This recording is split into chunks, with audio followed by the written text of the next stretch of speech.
Cuando llegué a casa de un viaje de negocios, encontré a mi hija de 9 años inconsciente junto a la puerta. Mi esposo se encogió de hombros y dijo, solo la discipliné. Llamé a una ambulancia. Pero cuando los paramédicos vieron a mi esposo, él se puso pálido y susurró, señora, ¿es ese realmente su esposo? Porque en realidad. El taxi se detuvo frente a mi casa a las 11:47 de la noche y todas las luces estaban apagadas. Eso fue lo primero que se sintió mal. Una sutil sensación de pinchazo en la base de mi cráneo que descarté de inmediato. Mi esposo Jonathan siempre dejaba la luz del porche encendida cuando yo viajaba por trabajo. Era nuestra costumbre, nuestra promesa tácita. Siempre iluminaré el camino a casa para ti. Pero esta noche, la casa permanecía oscura contra el cielo de octubre, una silueta de sombras y silencio que hizo que se me cortara la respiración de una manera que no podía explicar del todo. Le pagué al conductor, tomé mi equipaje de mano y caminé por el sendero de piedra que había colocado con mis propias manos hacía 7 veranos. El viento de otoño traía el aroma de hojas moribundas y algo más, algo metálico y erróneo que más tarde reconocería como el olor del miedo manifestado. La puerta principal estaba sin llave. Otra nota discordante en una sinfonía cada vez más desafinada. La empujé para abrirla y mi mundo terminó. Allí, arrugada en el piso de madera como una muñeca de trapo desechada, yacía mi hija, mi Lily. Mi universo entero comprimido en 9 años de risas, rodillas raspadas y besos de mariposa. Su cuerpo estaba acurrucado en posición fetal. Su rostro estaba vuelto hacia mí en la oscuridad, e incluso antes de caer de rodillas a su lado, supe que algo estaba catastrófica e irreparablemente roto. Lily. El grito se desgarró de mi garganta mientras la recogía en mis brazos. Su cabeza colgaba contra mi hombro y sentí la pegajosa calidez de la sangre apelmazando su cabello color miel. Su piel estaba fría, demasiado fría, y su respiración llegaba en susurros superficiales, apenas perceptibles. Las luces se encendieron. Jonathan estaba en la puerta de la cocina, con un vaso de whisky en la mano, la corbata aflojada y una expresión que transmitía la leve irritación de un hombre que había sido interrumpido de su rutina nocturna. No era el rostro de un padre cuya hija yacía sangrando e inconsciente. No era el rostro de un ser humano, era el rostro de un extraño usando la máscara de mi esposo. «Llegas temprano», dijo él, tomando un sorbo de su bebida. «No te esperaba hasta mañana por la mañana». Lo miré fijamente, mi cerebro negándose a procesar lo que mis ojos veían, lo que mis oídos oían. La desconexión entre el horror en mis brazos y la indiferencia casual en su voz creó una fractura en la realidad misma. ¿Qué pasó? Las palabras salieron apenas como un susurro, mi garganta constriñéndose alrededor de cada sílaba. Jonathan, ¿qué le pasó? Él se encogió de hombros. El movimiento fue tan casual, tan absolutamente desprovisto de preocupación que sentí mi alma partirse por la mitad. Solo la discipliné, dijo, agitando el líquido ámbar en su vaso. Estaba siendo desafiante. Contestando mal, ya sabes cómo se pone cuando no estás. Necesita una mano más firme, Emma. Te lo he dicho 100 veces. Solo la discipliné. Las palabras quedaron suspendidas en el aire entre nosotros como una sentencia de muerte. Miré a mi hija, a los moretones que ya florecían en púrpura y negro a través de su pómulo, a la forma en que su brazo izquierdo colgaba en un ángulo antinatural, a las lágrimas secas que habían tallado ríos a través de la sangre en su rostro. Y comprendí, con la claridad que solo el verdadero horror puede traer, que había estado viviendo con un monstruo durante 7 años. 7 años de comidas compartidas, fotos de vacaciones y cenas de aniversario. 7 años durmiendo junto a un hombre al que nunca había conocido realmente en absoluto. No le dije ni una palabra más. Saqué mi teléfono con dedos temblorosos y marqué el 911. ¿Qué estás haciendo? La voz de Jonathan se agudizó. La apariencia casual se rompió, revelando algo frío y reptiliano debajo. Emma, cuelga el teléfono. Ella está bien. Solo está siendo dramática. Está inconsciente, sí sé, con mi mano libre presionando contra el pecho de Lily para sentir la aterradora fragilidad de los latidos de su corazón. Su brazo está roto. Hay sangre. Ella se cayó. Él dio un paso hacia mí y lo vi entonces. El cálculo en sus ojos, la forma en que su mente ya estaba construyendo una narrativa, levantando muros de mentiras para contener la verdad. Estaba corriendo en la casa como le he dicho 1000 veces que no haga, y se cayó. Los niños se caen, Emma. No es para tanto. El operador del 911 respondió y hablé sobre él, con mi voz firme a pesar del terremoto que ocurría dentro de mi pecho. Di nuestra dirección. Describí la condición de mi hija. Solicité una ambulancia y, cuando colgué, miré al hombre con el que me había casado, el hombre que había sostenido mi mano en el funeral de mi primer esposo, que había prometido amar a Lily como si fuera suya, que había deslizado un anillo en mi dedo y jurado protegernos a ambas. Y no vi nada más que vacío donde debería haber habido un alma. Necesitas calmarte, dijo Jonathan, su voz ahora con un borde afilado. Estás exagerando. Cuando lleguen los paramédicos, vas a decirles que se cayó. Los accidentes ocurren en todas las familias. No querrás convertir esto en algo que no es. Me reí y el sonido fue roto, irregular, incorrecto. Mírala, Jonathan. Mira lo que le hiciste. Yo no hice nada. Su mandíbula se tensó. Y tendría mucho cuidado al hacer acusaciones que no puedes retirar. Piensa en lo que estás diciendo. Piensa en lo que pensará la gente, en lo que nos haría a nosotros, a todo lo que hemos construido. El nosotros del que hablaba no incluía a Lily. Entendí eso ahora con una claridad repugnante. Ella se movió en mis brazos, un pequeño gemido escapó de sus labios, y el sonido fue a la vez la cosa más hermosa y más desgarradora que había escuchado jamás. Mami. Su voz era apenas audible, hilada con dolor y confusión. Mami, esperé junto a la puerta. Quería verte llegar a casa. Las lágrimas que había estado conteniendo finalmente se liberaron. Estoy aquí, bebé. Presioné mis labios contra su frente, saboreando sal y cobre. Estoy aquí. Mami no va a ir a ninguna parte. Nunca te dejaré de nuevo. Jonathan observó este intercambio con una expresión que no pude leer. Algo entre desprecio y cálculo cuidadoso. Dirá cualquier cosa para llamar la atención, dijo. Sabes lo dramática que es, igual que su padre, por lo que me has contado. Mi sangre se heló. Nunca había hablado de Michael de esa manera antes. Mi primer esposo, el padre biológico de Lily, el hombre que había muerto en un accidente automovilístico cuando ella tenía solo 2 años. Jonathan siempre había sido reverente con la memoria de Michael, respetuoso, cuidadoso de no traspasar el espacio sagrado que el dolor tallaba en una familia. Pero ahora, en este momento de crisis, la máscara se había deslizado y comencé a preguntarme qué más había estado escondiéndose debajo de ella. Antes de continuar, por favor escribe en los comentarios desde qué país estás viendo este vídeo. Nos encanta saber desde dónde se sintoniza nuestra familia global. Y si esta es tu primera vez en este canal, por favor suscríbete. Tu apoyo nos ayuda a traer aún más historias épicas de venganza de la vida.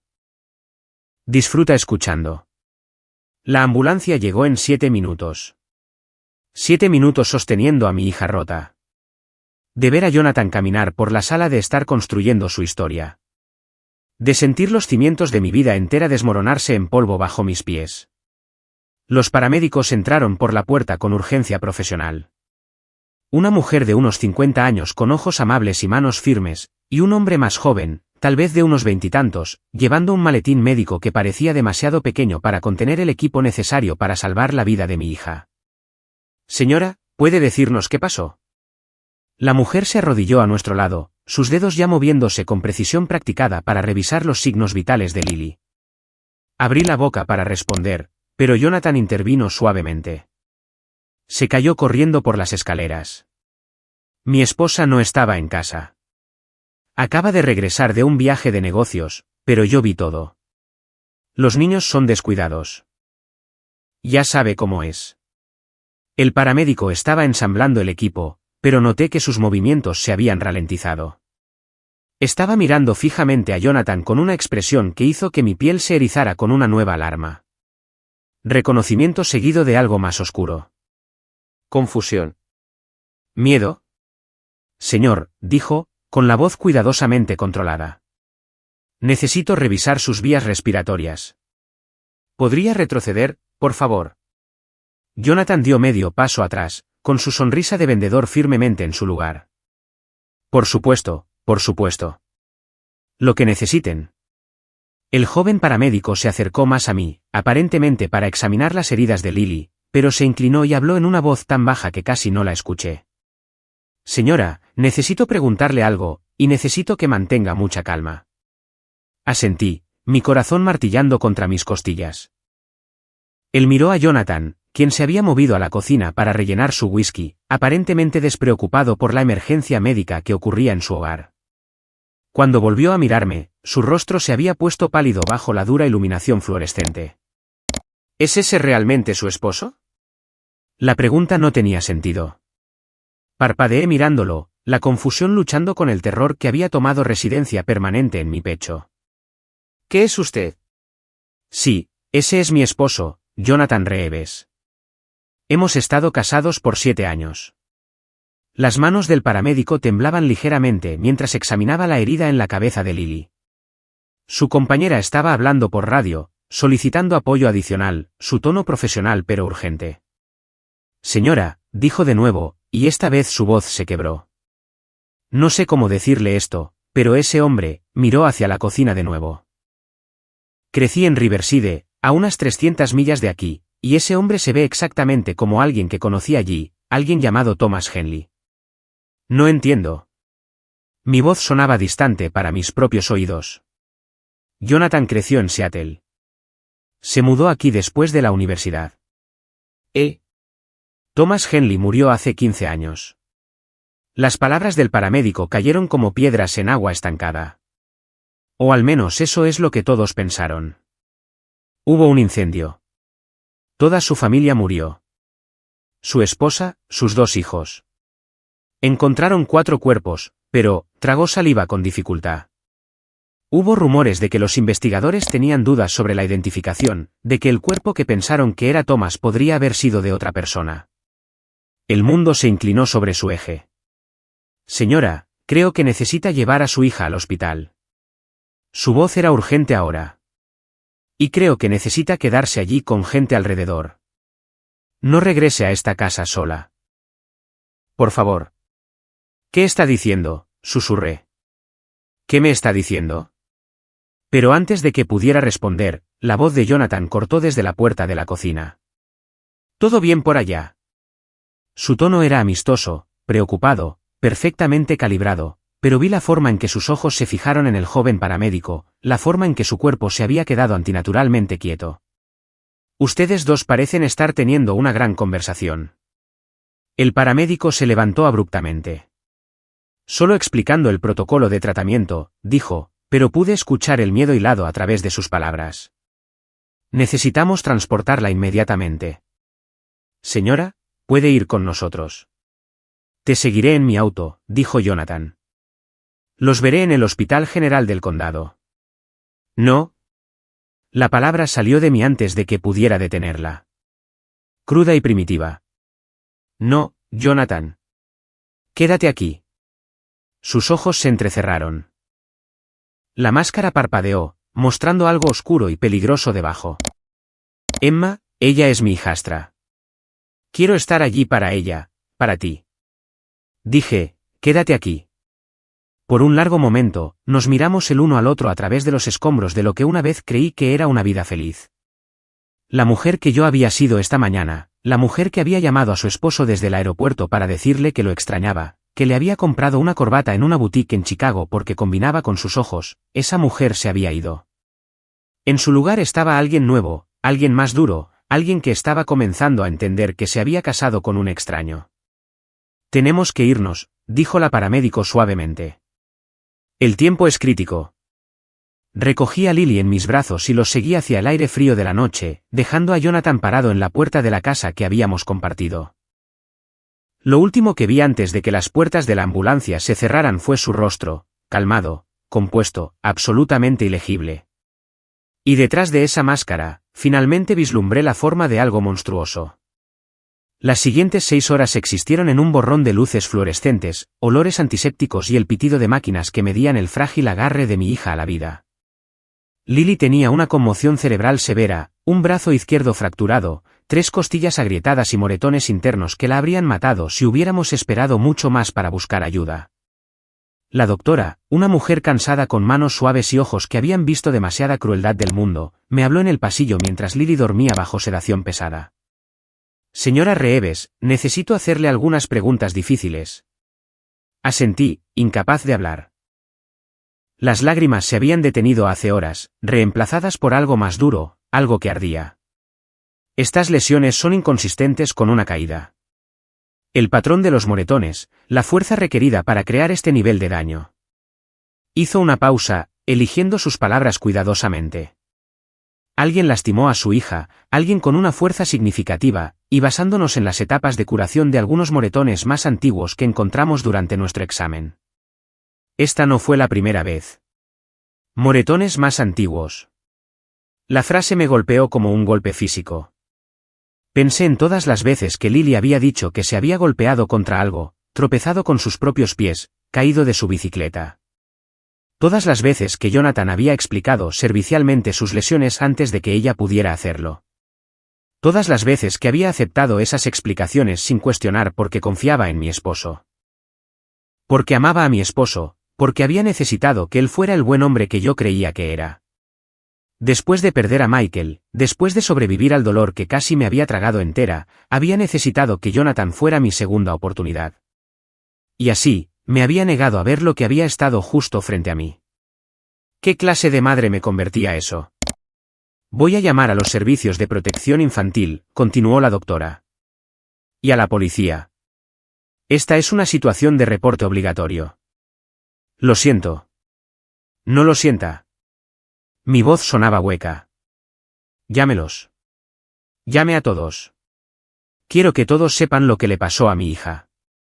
Ella asintió, algo parecido al respeto parpadeando en sus ojos cansados. ¿Hay algún lugar a donde pueda ir? ¿Alguien a quien pueda llamar? No debería estar sola ahora y definitivamente no debería volver a esa casa. Pensé en mi hermana Rachel, que vivía a 2 horas de distancia.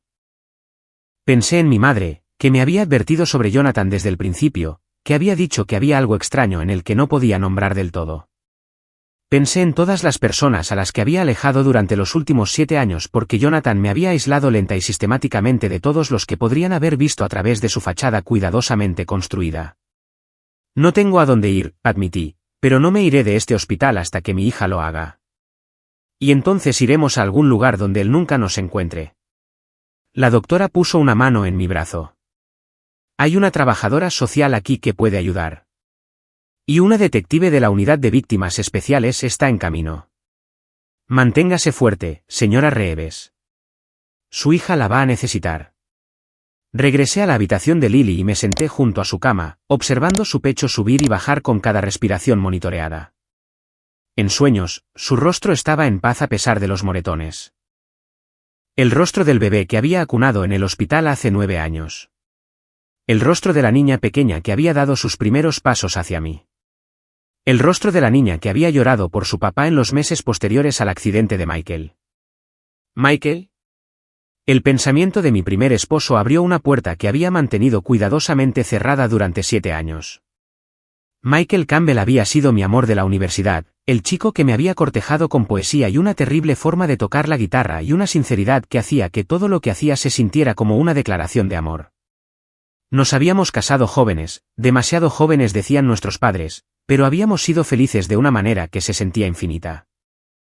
Y luego un conductor ebrio había cruzado la línea central un martes por la tarde, y me había convertido en viuda a los 28 años con una hija de 2 años y un corazón que sentía que nunca volvería a latir correctamente.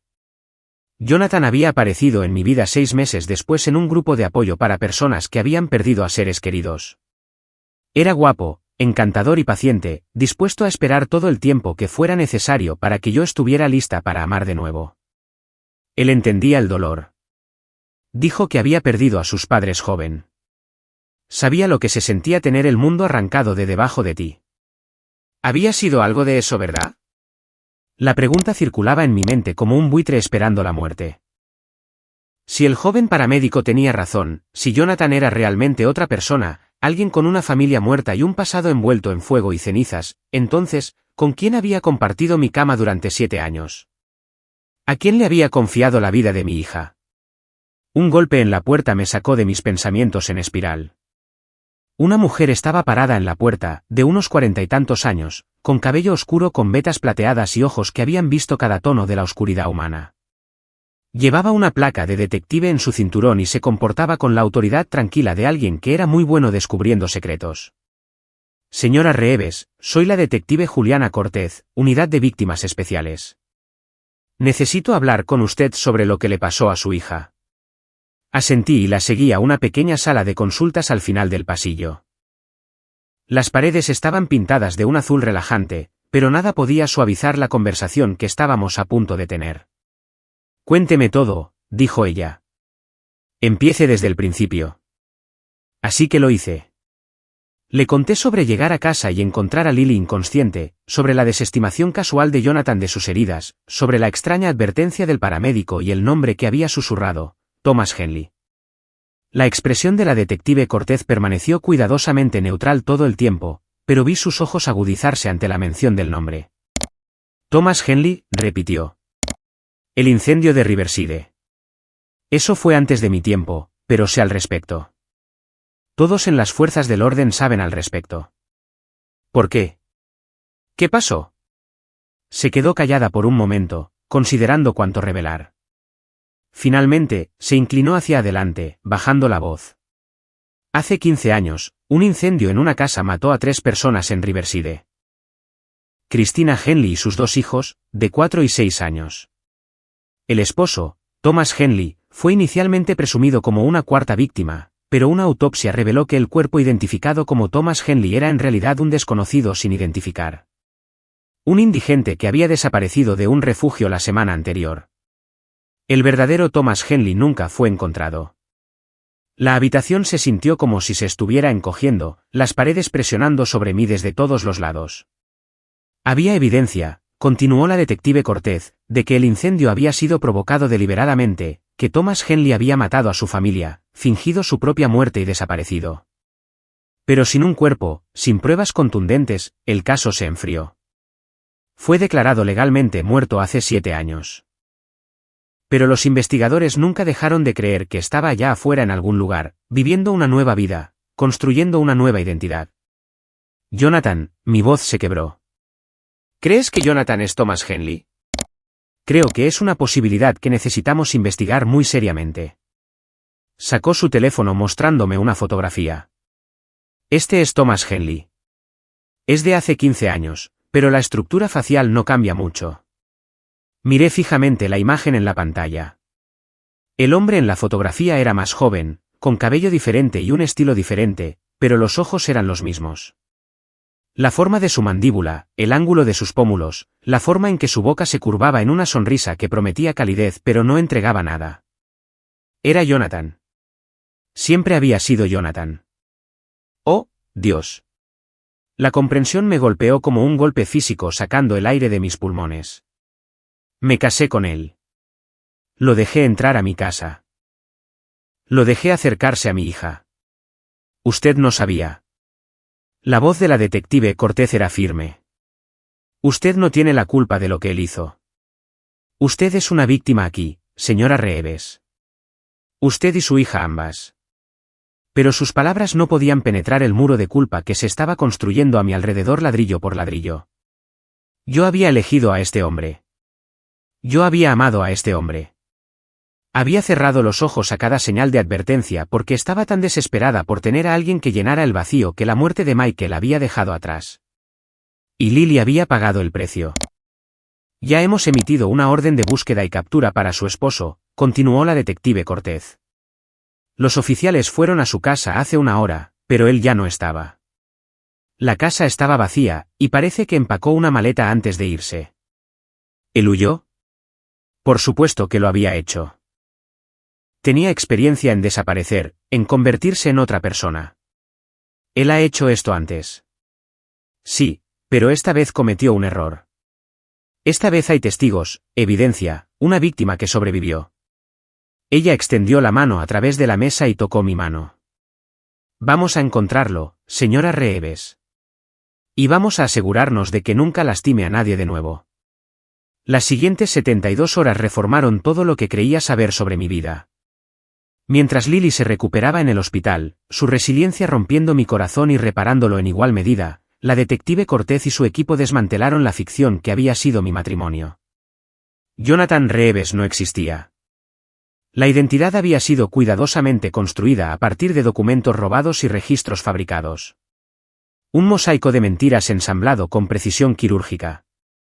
El número de seguro social pertenecía a un hombre que había muerto en la infancia en Vermont. Los expedientes universitarios eran falsificados. Las fotografías de la infancia que me había mostrado, el niño rubio con la sonrisa de dientes separados, eran en realidad imágenes de un niño de un catálogo de grandes almacenes de los años 90. Cada cosa que me había dicho sobre su pasado era una mentira. Pero la verdad sobre Thomas Henley era aún más horrible de lo que podría haber imaginado. La detective Cortez me visitó en la habitación del hospital de Lily al tercer día, su rostro grave mientras extendía documentos impresos sobre la mesa de la bandeja de comida. Hemos estado en contacto con los investigadores de Riverside. Reabrieron el caso cuando marcamos la conexión y encontraron algunas cosas que usted necesita saber. Me preparé. Dígame. Thomas Henley era una persona de interés en otros 3 casos de personas desaparecidas antes del incendio. Todas mujeres, todas morenas, todas conocidas en grupos de apoyo para el duelo. El mundo se inclinó. Agarré la barandilla de la cama para no caer. Grupos de apoyo para el duelo, repetí. Ahí es donde conocí a Jonathan. En un grupo de apoyo para personas que perdieron a seres queridos. Sí, la voz de la detective Cortez era suave pero inquebrantable. Parece ser su campo de caza. Viudas mayormente, mujeres vulnerables que buscan consuelo y conexión. Mujeres que están demasiado inmersas en su propio dolor para ver las señales de advertencia. Campo de caza. La frase me hizo querer vomitar. ¿Lo hicieron? ¿Qué pasó con las otras mujeres? 2 de ellas eventualmente rompieron relaciones con él y se mudaron. Ambas están vivas, aunque han reportado patrones similares de comportamiento, aislamiento de amigos y familiares, control financiero gradual, violencia ocasional que siempre fue explicada como accidentes. La tercera, vaciló. La tercera mujer se casó con él. Su nombre era Cristina. Ella fue su primera esposa. Cristina Henley, la mujer que había ardido en el incendio de la casa junto con sus hijos. Él la mató, susurré. Cuando ella trató de irse, cuando ella vio a través de él, él la mató. Y escenificó todo para que pareciera que todos murieron juntos. Eso es lo que creemos. Sí. Pensé en todas las veces que Jonathan me había disuadido sutilmente de visitar a mi madre, de llamar a mi hermana, de mantener las amistades que tenía antes de nuestro matrimonio. Pensé en la forma en que lentamente había tomado el control de nuestras finanzas, convenciéndome de dejar mi trabajo corporativo bien pagado por un puesto de medio tiempo menos estresante. Pensé en el aislamiento que se había deslizado sobre mí tan gradualmente que ni siquiera había notado que las paredes se cerraban. Si no hubiera tenido este viaje de negocios, si no hubiera sido forzada a viajar por trabajo en contra de sus preferencias, si no hubiera llegado a casa temprano, si no hubiera encontrado a Lily cuando lo hice. ¿Cuánto tiempo más habría vivido en esa prisión cuidadosamente construida? ¿Cuánto tiempo más antes de convertirme en otra Cristina? Hay más, dijo la detective Cortez, y su tono me hizo agarrar la barandilla de la cama aún más fuerte. Investigamos el accidente de su primer esposo, Michael Campbell. Algo frío se deslizó por mi columna vertebral. ¿Qué pasa con eso? El reporte policial de ese accidente estaba incompleto. La investigación fue superficial. El conductor ebrio que supuestamente causó el choque murió en la escena, así que no hubo juicio, no hubo una investigación profunda sobre las circunstancias. No entiendo lo que está diciendo. La detective Cortez respiró hondo. Señora Reeves, creemos que existe la posibilidad de que la muerte de su primer esposo no haya sido un accidente. La habitación giró. Las máquinas pitaban. En algún lugar una enfermera se reía de algo. El sonido obscenamente normal contra el horror que se desarrollaba en mi corazón. El momento, continuó la detective, Thomas Henley, o más bien el hombre que ahora sabemos que era Thomas Henley, ya se había reinventado una vez para entonces. Estaba operando bajo una identidad diferente en su área, asistiendo a grupos de apoyo para el duelo, buscando a su próxima víctima. Michael murió en marzo. Usted asistió a su primera reunión de apoyo para el duelo en septiembre. Y Jonathan Thomas ya estaba allí esperando. Esperando. La palabra fue un cuchillo en mi pecho. ¿Crees que él mató a Michael? Las palabras se sentían como piedras en mi boca. ¿Crees que asesinó a mi esposo para que yo me convirtiera en viuda? Para que yo fuera vulnerable, para que entrara a ese grupo de apoyo y cayera directamente en su trampa. Es una teoría en este punto, pero estamos exhumando la evidencia del accidente de Michael para echar otro vistazo. La investigación original pasó por alto varias inconsistencias que ahora están levantando banderas rojas. No podía respirar. El aire se había convertido en vidrio, y cada intento de inhalar cortaba mis pulmones en tiras. Michael, mi dulce y divertido Michael, terrible con la guitarra. Michael, el amor de mi vida, el padre de mi hija, el hombre al que había llorado durante meses antes de que Jonathan apareciera para recoger los pedazos. ¿Había sido asesinado para crear esos pedazos?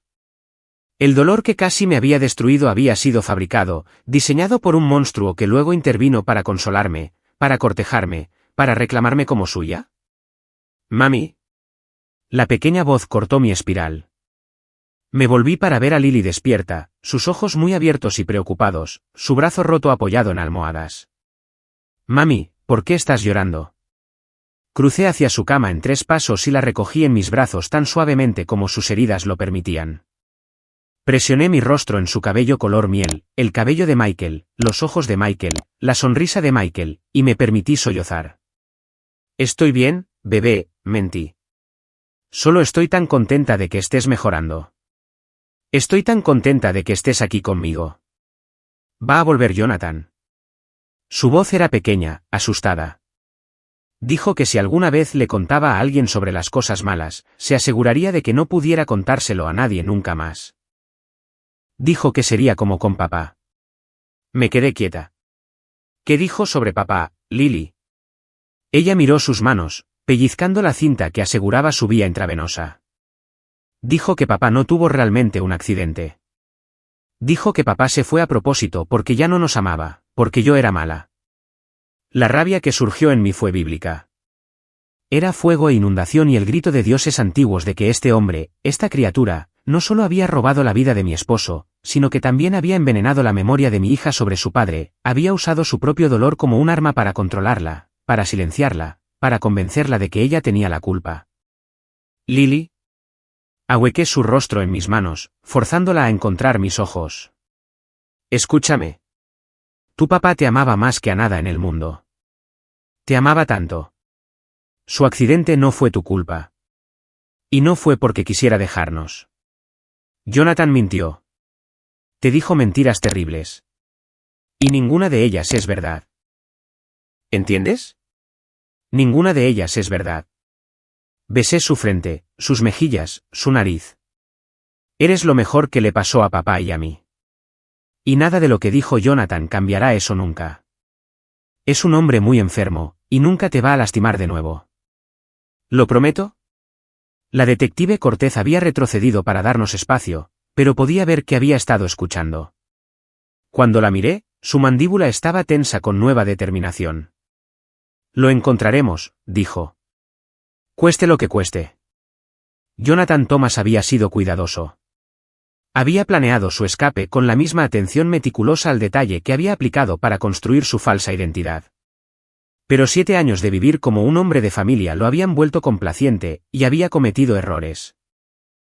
La primera pista llegó 3 semanas después del ataque a Lily, cuando un empleado de una gasolinera en un pueblo a 400 millas de distancia reconoció el rostro de Jonathan por la cobertura de noticias que se había vuelto viral. La historia de la viuda que sin saberlo se había casado con el asesino de su primer esposo había capturado la atención de la nación. Y la foto de Jonathan estaba en todas partes en la televisión, en las redes sociales, en las primeras planas de los periódicos. Él siempre había sido tan cuidadoso con las fotografías. Me di cuenta en retrospectiva de que casi no había fotos de él de nuestro matrimonio y las pocas que existían lo mostraban en ángulos extraños, parcialmente oscurecido por sombras u otras personas. Se había estado escondiendo a plena vista durante 15 años y había aprendido a evitar la documentación que pudiera exponerlo. Pero no podía esconderse de los ojos colectivos de una nación que quería verlo llevado ante la justicia. La segunda pista provino de una fuente inesperada, la madre de Thomas Henley. Había asumido, basándome en las mentiras que Jonathan me había dicho, que sus padres estaban muertos. Pero la madre de Thomas Henley estaba muy viva, viviendo en un asilo de ancianos en Arizona, sufriendo de demencia en etapa temprana que a veces le concedía ventanas de claridad sorprendente. La detective Cortez organizó una videollamada.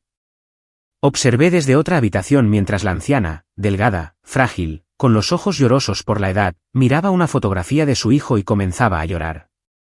Tommy siempre tuvo al diablo dentro de él, dijo, con voz fina como el papel. Incluso de niño, lastimaba cosas y luego lloraba como si él fuera la víctima. Traté de conseguirle ayuda, pero su padre.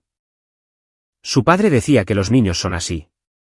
Señora Henley, ¿tiene alguna idea de a dónde podría ir su hijo si estuviera huyendo de algo? El ceño de la anciana se frunció. Su abuelo tenía una cabaña en las montañas, fuera de la red, sin electricidad, sin agua corriente.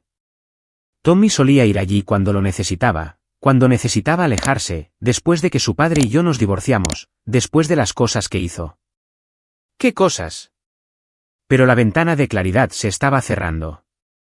Los ojos de la señora Henley se volvieron borrosos y comenzó a tararear una canción de cuna, perdida en recuerdos que no tenían nada que ver con el monstruo que había criado. La cabaña fue encontrada 3 días después. Estaba vacía, pero mostraba signos de habitación reciente, comida fresca en una hielera, cenizas tibias en la chimenea. Un saco de dormir que todavía olía a la colonia que una vez encontré tan reconfortante. Él había estado allí. Había estado tan cerca. Y en la esquina de la cabaña, encontraron algo que detuvo mi corazón. Una caja de fotografías. Mujeres, docenas de ellas, tal vez más. Algunas eran tomas espontáneas tomadas desde la distancia a través de ventanas o a través de estacionamientos. Otras eran más íntimas, claramente tomadas durante relaciones.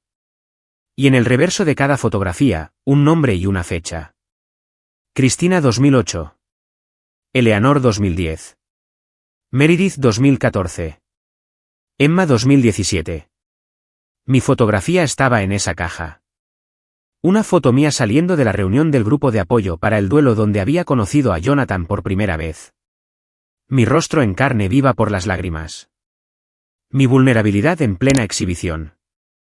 Él me había estado estudiando, cazándome antes de que yo supiera que existía. Y debajo de mi fotografía, otra nota con su cuidadosa caligrafía. Perfecta. Hija pequeña, desesperada, aislada. Procede. Ha guardado trofeos, dijo la detective Cortez, con la voz tensa de furia controlada. Estamos trabajando para identificar y localizar a todas las mujeres en estas fotografías. Algunas de ellas pueden estar todavía en peligro. Algunas de ellas pueden estar ya muertas, dije, y las palabras supieron a ceniza. Sí, algunas de ellas pueden estar ya muertas. Él vino por mí un martes. Lily y yo nos habíamos estado quedando en la casa de mi madre, a 3 horas de la casa que había compartido con Jonathan.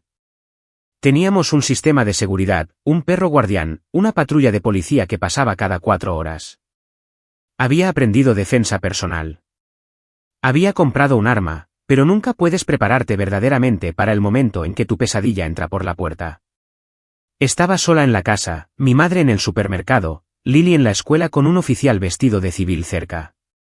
Estaba haciendo té en la cocina cuando lo sentí. Esa sensación de pinchazo en la base de mi cráneo en la que había aprendido a confiar demasiado tarde. Me di la vuelta. Jonathan estaba en la puerta de la cocina. Se veía diferente, más delgado, más viejo. Su fachada cuidadosamente mantenida despojada para revelar el hambre demacrada debajo. Sus ojos eran los mismos, sin embargo, esos ojos planos y calculadores que una vez me habían hecho sentir segura y ahora hacían que mi sangre se helara. Hola, Emma. Su voz era la misma también. Mesurada, perfectamente controlada. ¿Me extrañaste? Mi mano se movió hacia el mostrador, hacia el bloque de cuchillos que estaba a 3 pies de distancia. Yo no lo haría, dijo. Tengo un arma y me he vuelto muy bueno usándola a lo largo de los años. Estarías muerta antes de tocar el mango. Me detuve. ¿Qué quieres? Lo que siempre he querido. Dio un paso más cerca y me obligué a no retroceder. Una familia, un hogar, alguien que me ame de la manera que merezco ser amado. Mataste a tu familia. Cristina me iba a dejar. Su voz se endureció. Llevarse a mis hijos. Ponerlos en mi contra. No podía permitir que eso sucediera. Hice lo que tenía que hacer. Asesinaste a tus hijos. A tus propios hijos. Algo parpadeó en sus ojos. No culpa, no dolor, sino irritación. La inconveniencia de tener que explicarse a alguien que nunca entendería. Habrían crecido odiándome.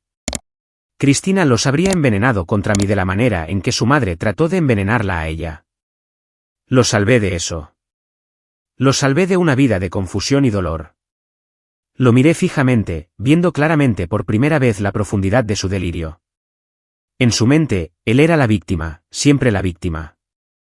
Todos los demás eran los villanos, obligándolo a hacer cosas terribles en su propia defensa. ¿Y Michael? Mi voz era firme a pesar del temblor en mis manos. ¿Lo salvaste a él también? Jonathan sonrió, y la expresión fue más aterradora que cualquier otra cosa que hubiera visto de él. Michael era un obstáculo. Se suponía que debías estar sola. Se suponía que debías ser mía. Pero ahí estaba él, interponiéndose en el camino. El ordinario y aburrido Michael con su estúpida guitarra y sus patéticas canciones de amor. Merecías algo mejor que él. Me merecías a mí. Lo mataste. La confirmación de mis peores miedos me golpeó como un golpe físico. Pero me negué a dejar que me rompiera. No ahora. No frente a él. Asesinaste al padre de mi hija para poder aparecer y jugar al salvador. Yo fui tu salvador. Te ayudé a través de tu duelo. Te di un propósito de nuevo. Amé a Lily como a mi propia hija. La golpeaste. Las palabras explotaron fuera de mí. Le fracturaste el brazo. Le diste una conmoción cerebral. Abusaste de ella durante años mientras yo estaba demasiado ciega para verlo. Disciplina, dijo despectivamente. Necesitaba límites. ¿Estructura? Eras demasiado blanda con ella, Emma. Demasiado permisiva. Yo estaba tratando de ayudar. Eres un monstruo. Soy el único que te amó verdaderamente. Dio otro paso más cerca y ahora podía olerlo. Sudor y desesperación y algo más oscuro debajo. Todos los demás te dejaron. Michael, tus amigos, tu hermana, todos te abandonaron. Pero yo me quedé. Yo te elegí. Y así es como me pagas. La policía lo sabe todo. Saben quién eres. Saben lo que hiciste. No queda ningún lugar a donde correr. No estoy corriendo. Sacó el arma de su cintura y sentí que mi corazón se detenía. Estoy recuperando lo que es mío. Tú y Lily vienen conmigo. Vamos a empezar de nuevo en algún lugar nuevo. Vamos a ser una familia otra vez de la manera en que se suponía que debía ser.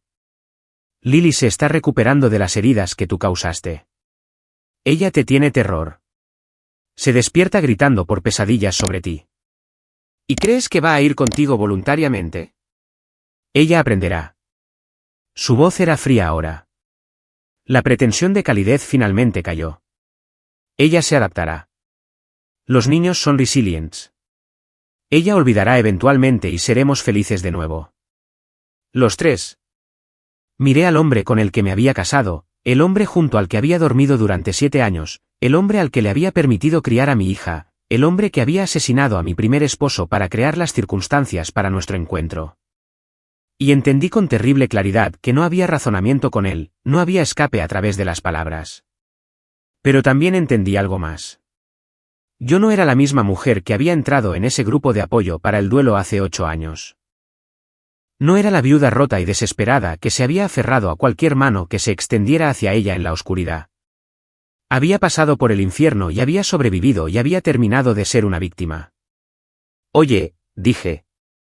Jonathan parpadeó, claramente sin esperar aquiescencia. Está bien. Oye, iré contigo. Tomaremos a Lily y nos iremos. Pero tienes que prometerme algo primero. ¿Qué? Su mano con el arma vaciló ligeramente, confundido por el repentino cambio en la dinámica. Tienes que decirme la verdad sobre Michael. ¿Todo? ¿Cómo lo hiciste? ¿Por qué lo hiciste? Necesito saber. Sus ojos se entrecerraron, sospechosos. Pero su ego, ese vasto e insaciable ego que siempre había sido su mayor debilidad, ganó sobre su precaución. Bien. Sonrió, claramente complacido de tener la oportunidad de presumir sobre su astucia. No fue difícil. Michael era predecible. Cada martes, conducía a casa desde su liga de bolos por la misma ruta a la misma hora. Solo tuve que esperar la noche correcta. Una noche con lluvia, con poca visibilidad. Estaba estacionado en un camino lateral. Esperé hasta que se acercara a la intersección y luego salí frente a él, lo obligué a desviarse. Se salió de la carretera, chocó contra un árbol. ¿Simple? ¿Y el conductor ebrio? Una ficción conveniente. Sabía que había un hombre en un bar local esa noche que había estado bebiendo mucho. Me aseguré de que terminara en su auto conduciendo en la misma área alrededor de la misma hora. Cuando la policía encontró el accidente de Michael, encontraron el auto del borracho cerca. Puede que lo haya ayudado a salir de la carretera también, y armaron las piezas de la manera que yo quería. Mataste a 2 personas para llegar a mí. Hice lo que era necesario. Se encogió de hombros. El amor requiere sacrificio. Sacrifiqué todo para estar contigo, Emma. Mi vieja vida, mi vieja identidad, mi libertad, y todo lo que pedí a cambio fue tu amor, tu lealtad. ¿Fue eso realmente demasiado? Lo escuché. Entonces el sonido que había estado esperando. Pasos en el porche, voces, el clic de armas siendo desenfundadas. Jonathan lo escuchó también. Su rostro se contorsionó de rabia al darse cuenta de lo que yo había hecho. ¿Maldita? La puerta se abrió de golpe y todo sucedió a la vez. Jonathan giró hacia los oficiales de policía, inundando la habitación, y yo me tiré al suelo, cubriendo mi cabeza mientras los gritos y el sonido de la lucha llenaban el aire. Cuando miré hacia arriba, Jonathan estaba en el suelo, 3 oficiales inmovilizándolo, su arma deslizándose por los azulejos de la cocina hasta descansar contra el refrigerador. La detective Cortez cruzó el umbral, con su propia arma desenfundada, sus ojos escaneando la habitación hasta que me encontraron. Señora Reeves, ¿está bien? Miré a Jonathan, a Thomas Henley, al monstruo que había usado el rostro de mi esposo durante 7 años, y sentí algo que no había esperado. ¿Paz? Estoy bien, dije. Y por primera vez en más tiempo del que podía recordar, era verdad. El juicio duró 11 meses. Todos los días me senté en la sala del tribunal y observé cómo el verdadero alcance de los crímenes de Thomas Henley quedaba al descubierto para que el mundo lo viera. La familia asesinada en Riverside. El indigente asesinado para fingir su muerte. Las mujeres a las que había acechado y manipulado durante 15 años. Michael, mi amado Michael, cuya muerte no había sido más que un escalón en el elaborado plan de un monstruo. Lily no testificó. Era demasiado joven, estaba demasiado traumatizada, pero sus registros médicos sí lo hicieron.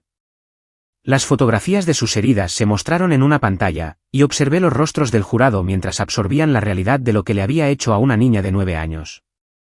Jonathan Thomas se sentó en la mesa de la defensa con una expresión de inocencia herida que yo conocía demasiado bien. Incluso ahora, incluso enfrentando la evidencia de su propia monstruosidad, creía que era la víctima, que el mundo le había fallado, que todos los demás tenían la culpa. El veredicto llegó un jueves por la tarde en mayo. Culpable de todos los cargos. Asesinato en primer grado, intento de asesinato, abuso infantil, asalto, fraude, secuestro, robo de identidad. El juez lo sentenció a 5 cadenas perpetuas consecutivas sin posibilidad de libertad condicional.